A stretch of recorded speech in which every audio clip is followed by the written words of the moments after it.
Всем привет! Это канал Рокабай, меня зовут Рома. Меня тоже зовут Рома, и это формат «Только послушай», в котором мы обсуждаем альбомы, разговариваем про историю этих альбомов, этих музыкантов, делимся впечатлениями и субъективно разговариваем про музыку. И сегодня мы будем слушать новый альбом группы Foo Fighters, Medicine. Новый альбом группы Foo Fighters. Я не помню название.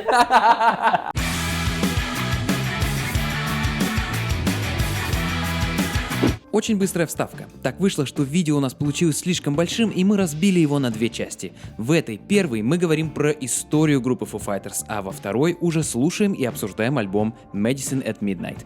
Ссылка на второе видео будет в описании и появится в конце этого видео где-то в углу.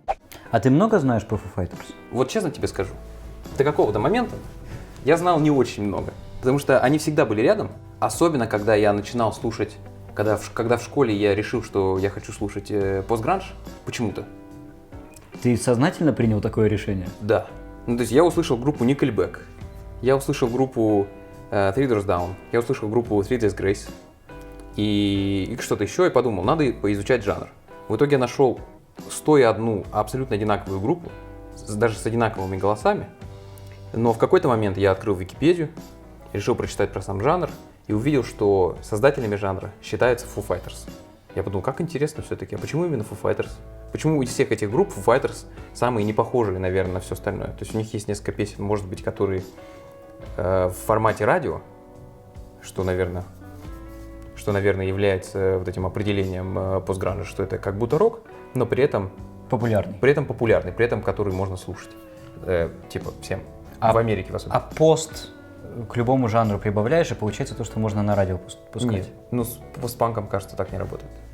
А разве его нельзя... С постметалом тоже не работает. А есть постметал? Да. Вот это поворот. Постметал, причем очень такая музыка. Дай угадаю. Глубинная. Да. Значит, постгранжем они называются потому, что вокалист Foo Fighters был в Нирване, а Нирвана — это гранж. Я готов поспорить, что так было придумано. Я готов поспорить. Но, да, тут мы плавно перешли к истории группы Foo Fighters. Самое главное, вот ты знаешь, почему она так называется, и кто в ней вообще играет? Хоть что-нибудь? Без понятия. Я знаю только Дэйва Гролла, я знаю, что он был в Нирване, я знаю, что потом Кобейн перестал появляться на репетициях, и им надо было чем-то заниматься, и Дэйв начал писать свои песни в это время. Потом, значит, началась группа, а кто еще там, для меня, честно говоря, все равно. Я знаю у них там 3-4 песни, и никогда особо не следил, и поэтому для меня сегодня будет очень познавательный вечер. Была группа Nirvana, где Дэйв Гролл был последним барабанщиком. Их там было штук 5 примерно до него еще. Да, и вот он в какой-то момент присоединился к группе, наверное, году в 91-м. Они играли песни, записывали несколько альбомов. Все, вот, в принципе, все самое известное, что было у Nirvana, было с Дэйвом Гроллом в качестве ударника. И оказывается, что все это время параллельно Гролл писал песни. Он писал их по большей части для себя и практически не показывал Кобейну, потому что стеснялся, что это не получится, что они не будут не звучать как-то там, как и все остальное. И что он ударник. I mean, that's the famous joke, is what's the last thing the drummer said before he got kicked out of the band? Hey guys, I got some songs I think we should play, you know? Вот, он писал много песен. И в том числе вдохновлялся тем, как это делает Курт, очень много позаимствовал каких-то техник. Мне кажется, я точно не помню, что он что-то показывал, ему сказали из разряда, знаешь, у нас тут как бы своя концепция, я все пишу, а ударный за тобой, дружок. Поэтому, когда Курт умер, то у Гролла было несколько вариантов развития событий. Либо он идет в какую-нибудь известную группу, либо он собирается с Кристом Новоселичем, басистом Нирваны, и они продолжают играть что-нибудь, ну там типа наподобие Нирваны, либо он начинает сольную карьеру. Ему сделали предложение сыграть в группе Том Петти. The fuck is he calling me for? He couldn't find a good drummer? Он даже согласился и один раз как минимум выступил с ним. А он вообще был классным ударником, он котировался, или он просто потому, что чувак, который играл с Кобейном? Слушай, Гролл был таким ударником, который, фигарит. Он мог за один концерт несколько наборов палочек сломать спокойно. Ух ты.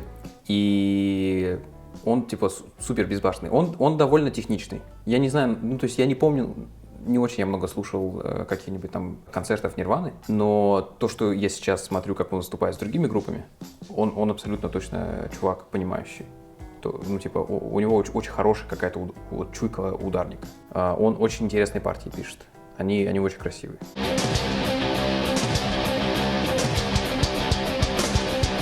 То есть они довольно мощные. А вот это, кстати, я слышал, по-моему, в каком-то интервью с Тейм Импалой. Угу. По-моему, он там рассказывал про то, что Дэйв Гролл очень крутой, и что он на его музыке много чему тоже научился в плане того, как писать партии ударных. And then like Dave Grohl is like, he's like the modern rock drummer, right? He's so disciplined, so metronomic. Он сыграл один концерт с Томом Петти и решил, что ну его нахрен, у меня есть целая куча песен, я лучше начну разрабатывать вот этот сценарий. Я лучше пойду, буду соло-артистом.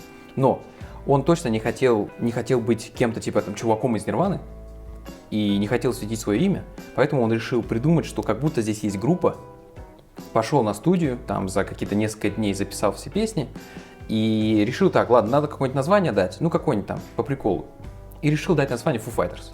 В фильме про Foo Fighters он рассказывал, что если бы я знал, что Foo Fighters станет популярной группой, я бы ни за что не назвал ее Foo Fighters. Что за тупорылое название? Абсолютно ни о чем. Какие Foo Fighters? Типа, что это вообще значит? То есть я просто хотел придумать какое-то название, чтобы было понятно, что это группа, а не я один. Угу. И все. Потому что он пришел один в студию, записал ударный, записал гитару, бас, все спел, все сделал сам, все ему свели там буквально за несколько дней, и потом у него уже был как бы на руках была кассета. Ну, как Гориллас. Ну, нет, Гориллы же все-таки помогали.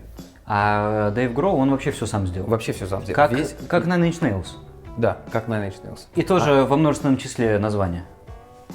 Да, и более того, они потом сдружились. И они потом делали даже проект вместе. А когда это все произошло? Когда он первый альбом Foo Fighters записал? В 95-м году он выпустил свой первый альбом. Он просто как бы свою демку кому-то показал из друзей, кому-то там из знакомых, еще туда-сюда. И, ну, сам понимаешь, как бы, когда ты играешь в Нирване, у тебя знакомые такие, что им раз показываешь, и потом с тобой, ну, какая-нибудь компания хочет контракт заключить.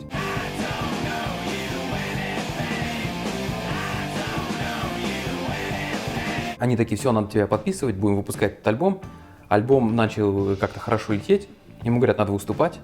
Он такой, ну что, надо тогда какую-то группу искать. И ему как раз рассказали, что есть в Сиэтле группа, которая решила распасться.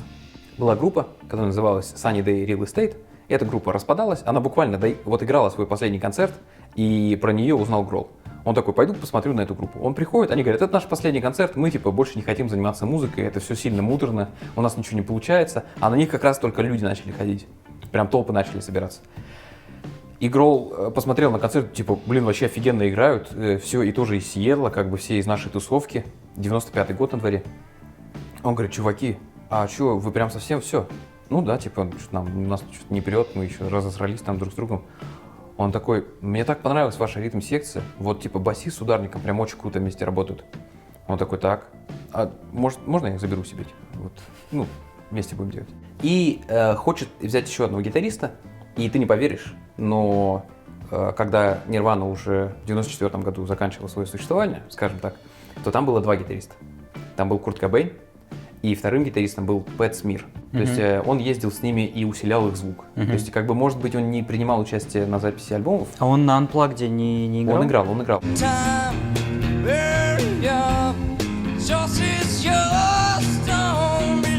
Потом, соответственно, все развалилось, он уехал обратно в Л.А. И в 95-м году, когда Гролл решил собирать Foo Fighters, он ему позвонил, типа, не хочешь приехать? Потому что они уже были как бы друзьями. Как бы. Пэт Смир приехал и стал вторым гитаристом. Ну, или типа соло-гитаристом. Все. И они начали турить. Причем, я помню, как они рассказывали в своем фильме про группу. Басист говорил, я вообще, типа, мы же распались с группой. Потому что нам это все надоело, это все сложно, надо постоянно играть, там, это столько сил отнимает. Мы говорим Гроллу, Дэйв, мы не хотим сильно, как бы, ну, прям вот упластываться, типа, там, кататься, там. Гролл говорит, да я сам не хочу, это все, типа, давайте чуть-чуть, как бы, начнем Он говорит, они поехали в тур и вернулись только через 1,5 года. Грол, Дэйв, что происходит? Почему так-то? Говорит, я не знаю, просто поперло и все. Чуть-чуть, Да. немножечко. Вот, соответственно, так появилась группа. То есть Прикольно. просто половина группы это другой группы, которая только распалась, еще один чувак из Нирваны и вот он сам. А с Новоселичем он специально группу решил не создавать, чтобы не бесить фанатов Нирваны. Да, потому что типа будет как бы Нирвана без Да. Кобейна. Ну, да. Мы табличку поменяли и продолжаем в том же духе. Да, поэтому они решили, что точно не Лучше не вариант. надо, да.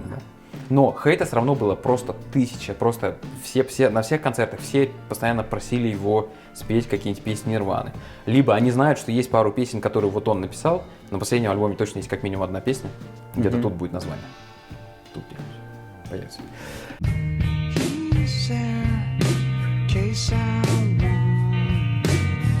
Все всегда кричали эту песню, а у него типа есть свой альбом. И вот он с ним поехал в тур. Какого хрена? Его это дико бесило. На каждой пресс-конференции его спрашивали, а когда там, что вы думаете про него? А вот эта песня про Кобейна? А вот эта песня в памяти о Кобейне? А вот это? А вот это? Ну какая-то же должна быть. Да, А у какая- него была песня в памяти Кобейне? В 2012 году. Или в 2011. Поздновато. Когда все уже перестали спрашивать. Вот это троллинг. I should have known I was inside of you. I should have known. Так а сколько, получается, времени прошло? Кобейн умер в 93-м. Четвертом. В 94-м. Ну, то есть буквально 1,5 года? Даже траур не отходил, что ли? И уже в Сколько туре... траура? 10 лет? Нет, ты говоришь, в 95-м году он первый альбом записал свой. Да. Ну, то есть вообще он времени зря не терял. Вообще зря. Не, подожди, он 8 месяцев бухал. Я бы не смог. 8 месяцев это Тяжеловато. много, да. Тяжело. 8 месяцев он бухал. Потом решил, что все, надо продолжать заниматься музыкой. Пэт Смир, кстати, тоже из музыки уходил тогда же. Он сказал, что типа все, Кобейн умер, можно не продолжать. Опасная карьера, там люди умирают. Рокером быть вообще. Самое интересное, это то, что Гролл, он как первый альбом сам все записал, он же, понимаешь, он еще ударником был. Самое главное было написать ударные и записать их. Они в какой-то момент группой начали сыгрываться, начали писать вместе песни и написали какое-то количество песен, и надо было идти в студию. Они приходят в студию, записывают свой второй альбом.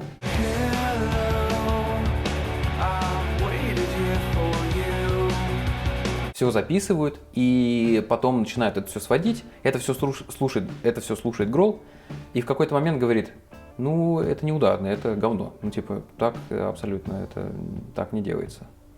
Они такие, ну, типа, надо что-то думать, да, хорошо. Ну, давайте, типа, возьмем паузу и разъедемся по разным городам. Он такой, хорошо.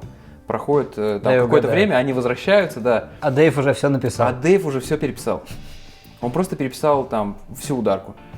А к чему были претензии? К тому, что сыграно, или к тому, как сыграно? Я так Ему понимаю, там что энергии не хватало, примерно или... Я думаю, что примерно все. Примерно всё. Было не так, как Гролл хотел. Примерно все. И он переписал, причем барабанщику позвонили.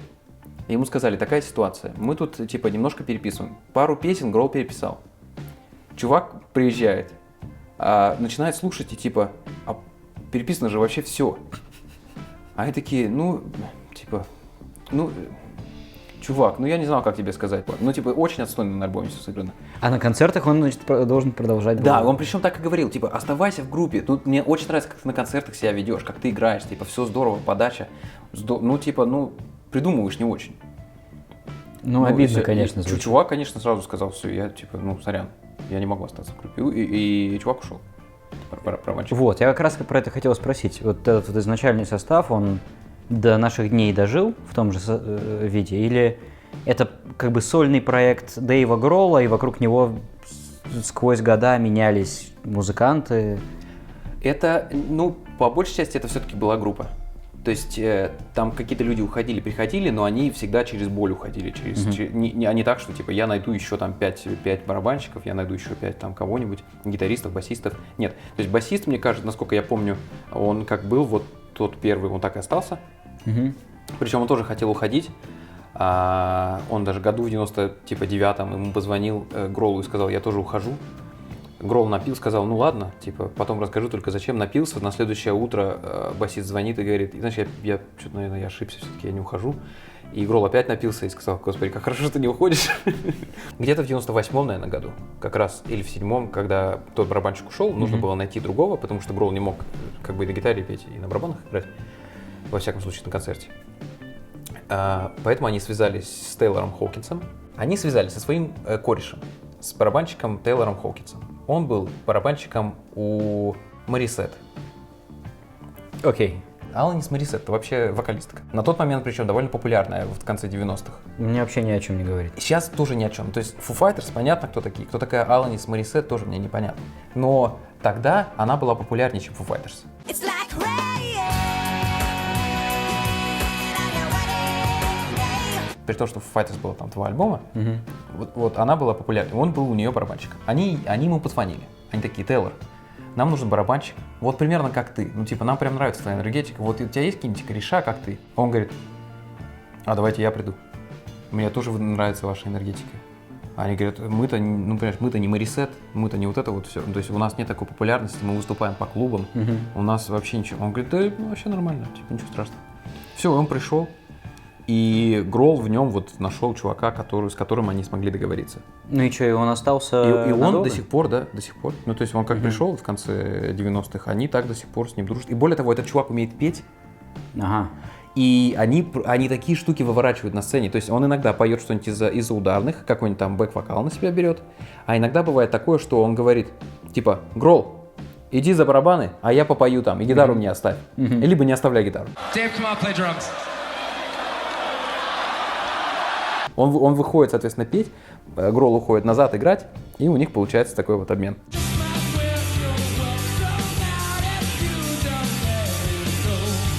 А этот ударник там в свободное время песни не пишет? Пишет. Более того, у него есть несколько песен у Foo Fighters, и причем он там поет чаще всего, и у него есть еще своя группа, где он тоже поет и играет. На все.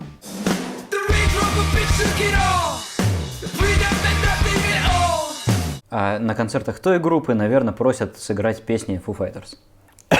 Я не знаю, ну может быть. Барабанщик, как только поменялся, остался. Басист всегда тот же самый. С гитаристами интересная ситуация была. Вот был Пэт Смир гитаристом, и в какой-то момент Пэт Смир сказал: что-то я так устал. Вообще столько гастролей у нас. Вот какая-то дичь. И в 99-м году Пэт Смир решил уйти. Он ушел, и Дэйв Гролл позвал на гитару своего старого знакомого, с которым он играл еще в группе Scream до Нирваны. При том, что они супер друзья, было супер стрёмно и, как бы уходить, но он прям не сочетался, ничего там не получалось у него не писать, ничего. И тогда они больше не смогли ничего по местной тусовке найти из знакомых. Открытое прослушивание решили провести. Набрали по объявлению. На этом открытом прослушивании было там просто тьма людей, они это все снимали, там типа много всяких странных было чуваков. Среди прочего пришел гитарист Крис Шифлет. Этот чувак пришел на прослушивание по очень интересной причине. Значит, его друг этого Шифлета, ему сказал: ты типа круто играешь на гитаре, и тебе нравится американский рок, и я слышал, что у Guns N' Roses гитарист ушел, я могу тебе организовать у них прослушивание, хочешь? А тот говорит: а я слышал, что у Foo Fighters гитарист ушел, может, ты у них мне организуешь прослушивание? Он такой: ладно, хорошо. Этот друг подсветился, нашел это прослушивание, договорился, и чувак туда пришел, сыграл, все очень круто. Они немножко пообщались по душам, и в какой-то момент Гролл спросил, типа: а что, как там вообще двигался-то по жизни, что делал? Он говорит: ну как, вот играл там в Сиэтле, там вот в таких вот тусовках, в таких группах, и в таких городах, и в таких. И говорит: и вообще тебя, Гролл, я знаю, мы с тобой в 16 лет на одной сцене играли. Ты был тогда вот в этой группе, а я вот в этой. И Гролл такой: опачки, ну это знак. Все, берем. Все, берем. Мне важно было, что, Гролл потом говорит, мне важно было, что чувак был из нашей тусовки. Что он примерно понимал, что это все был долгий процесс, что мы как бы там не какие-то там люди с золотыми ложками во ртах. Типа свой чувак, и играет офигенно. Кумовство везде. Кумовство. И в какой-то момент, году в 2005, наверное, Гролл решил, что надо делать акустику, акустическую программу придумал, и там нужно было много гитар. И как раз в это время потихонечку пробивал почву Пэт Смир и спрашивал: а что, может быть, можно как-то вернуться? Гролл ему постоянно говорил: ну, типа, отстойно, ну, типа, непонятно, типа, как, ну, вот у нас с Шифлетом уже все нормально. Они тоже просили Смира когда-то вернуться, он там не хотел, и, короче, вот они играли в какие-то там туда-сюда, тяни, толкай. И тут появилась эта акустическая программа, и вроде как нужна была гитара, и он такой: ну, приходи.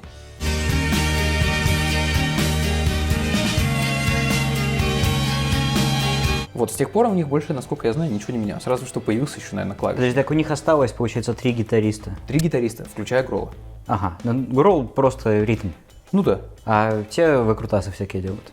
Но они тоже ритм делают, но они там, например, на октаву, там, на квинту выше. Ну что-нибудь, они как бы добавляют вот сочности всему этому. Понятно. Ну и вообще, я так понимаю, что Foo Fighters известно как... У них типа интересные ударные, и у них много гитар. Очень много гитар, да. Окей. Да.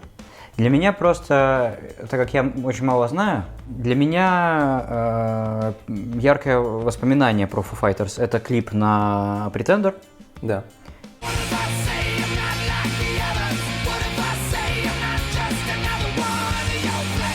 И Очень, кстати, как говорится, подходящий под сегодняшний день. на злобу дня не выходит из моды. Не выходит. Но это какой год? Это уже... 2007. И это Foo Fighters уже прям состоявшиеся, уже давным-давно они играют, у них там близкий к стабильному состав. Абсолютно точно. Ну, то есть в 2007 году уже все понятно, это уже большая группа, они уже выступают по всем самым значимым фестивалям. Они уже, в принципе, всего добились, хорошие продажи, все классно. И, как мне кажется, как я понимаю группу Foo Fighters, при том, что я не супер большой фанат, но они вот как бы всегда рядом были, что называется. Они как такие какие-то отцы-основатели. Как мне казалось, что в 2007 году они решили сделать что-то супер прорывное.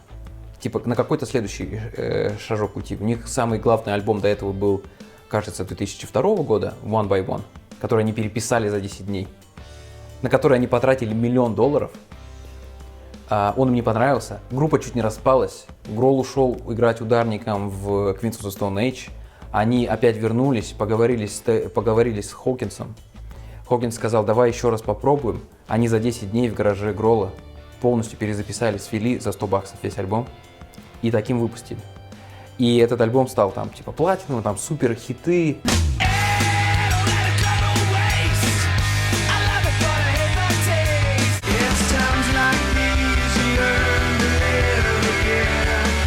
Это типа просто невероятно. Кликбейтный подзаголовок, как записать мультиплатиновый альбом за $100. В гараже, да.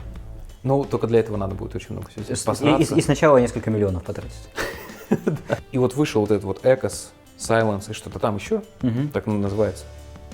Там был Pretender, и там была Let It Die.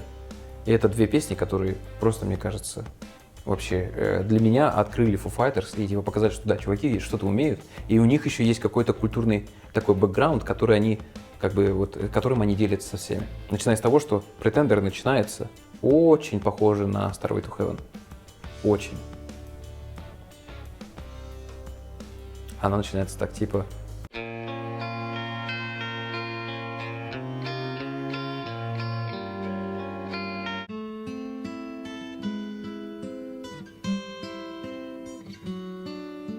Все, выпускают этот клип, его начинают крутить по MTV, они начинают офигенно продавать альбом, они начинают ехать в еще больше гастролей, и в какой-то момент им звонят и говорят, а вы не хотите собрать в Уэмбли?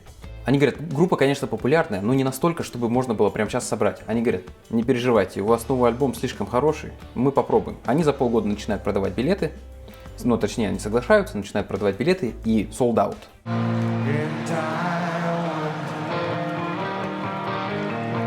Группа официально выходит на вот этот мировой уровень с этим своим альбомом, где находится Pretender. То есть для меня это абсолютно точно такой, знаешь, как бы альбом, который перевернул, сделал их из просто типа крутой группы, группу мирового уровня. А у меня интересное получилось впечатление. Я про них ничего не знал до этого. Потом я увидел клип Pretender на MTV, и я подумал, ну, чуваки мощные, но у них клип на MTV.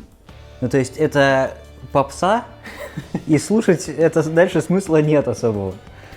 И, в общем, так я и не заинтересовался творчеством Foo Fighters. Самое главное, это то, что я послушал тогда этот альбом, когда он вышел, этот про эхо, где Pretender. Там было несколько песен, которые мне очень понравились. Я подумал, ну ладно, я буду следить за этой группой, посмотрим, что будет дальше.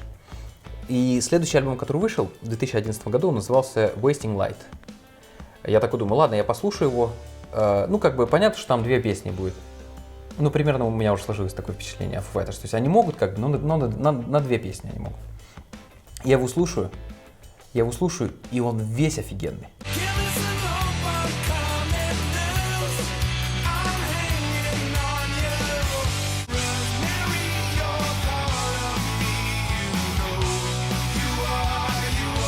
супер альбом, который я слушал и не мог от него оторваться. Я не понимал, как он это сделал, что поменялось.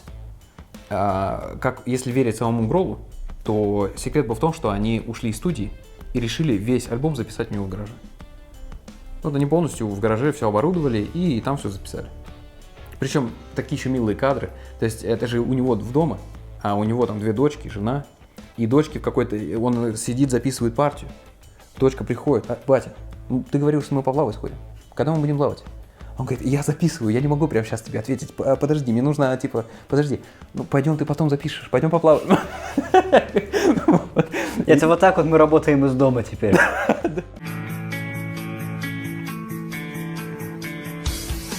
Он в 2011 году, в 2010 уже понял, что такое удаленка. Да. И теперь каждый раз, когда выходит следующий альбом, я надеюсь, что он будет такой же, как Wasting Light. И не каждый было. раз не было. Там было всегда по 2 песни. Вот эта вот формула, что альбом 2 песни, она сохранялась.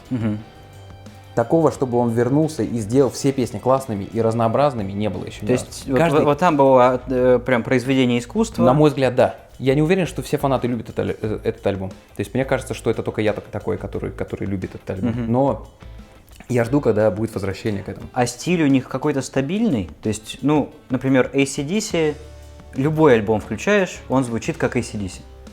А Foo Fighters, ну вот ты сказал, что вот после 2007-го следующий альбом по-другому звучал, а последующие альбомы, предыдущие... У них нет. Это все американский рок. Мы, давай так скажем. скажем так, вот мы сейчас будем слушать новый альбом. У нас есть какие-то ожидания? Вот ты, например, представляешь примерно, какой звук там будет? Ну, я слышал Классический синглы звук Foo Fighters. Я думаю, что примерно плюс-минус, да. То есть это будет не Foo Fighters типа 95-го года, это будет Foo Fighters, вот, начало, ну, это, наверное, будет Foo Fighters 10-х, и, что примерно одинаковое с Foo Fighters конца нулевых.